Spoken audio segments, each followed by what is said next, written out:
There are currently 5.7 million people employed by the taxpayer in this country, and the cost of employing them has risen an inflation-busting 12.2% over the past year. Very few of those people we employ have any actual job skills, of course, because heaven forbid we make genuine professional skills and training accessible to young people in this country. Huge numbers of these public sector employees are shirking from home jobs worse, occupying unproductive positions within various strata of ineffectual management, twiddling their thumbs, busy doing nothing, heavily unionised and unsackable, counting down the clock, waiting to collect their whopping great big fat state pensions. And if they get really lazy and want to really take the mickey out of us all, they can always go on long-term sick leave, something mental health related, work-related stress, some dismal nonsense like that. And how are the rest of us supposed to keep funding this slovenly, useless breed of professional leeches? Well, our taxes will just have to go up, won't they?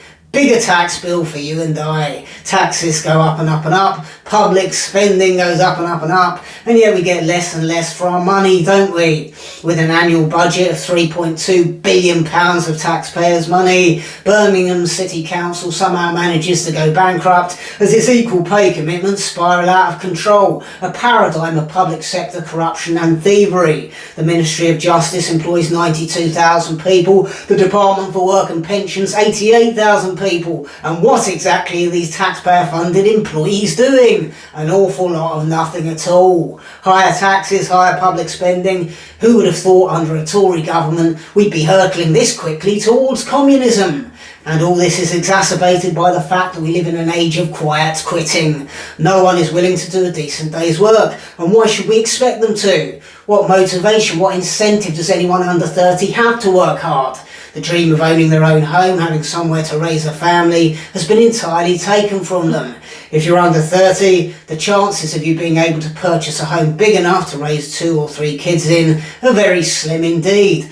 I mean, if you want to live in a rundown shack in a remote village somewhere cold and rainy on the fringes of civilization, then yes, owning a 3-bedroom family property is possible for people of child-raising age. But you'll be working every hour God sends to pay the mortgage, so you'll never get to see your kids anyway. If you want to incentivise people to work, give them the chance of somewhere decent to go home to at night and stop the endless society-eroding restrictions on house building. And while we're at it, let's get rid of half of all managers on the public sector payroll all across the board and watch as it makes absolutely no difference whatsoever to productivity and output.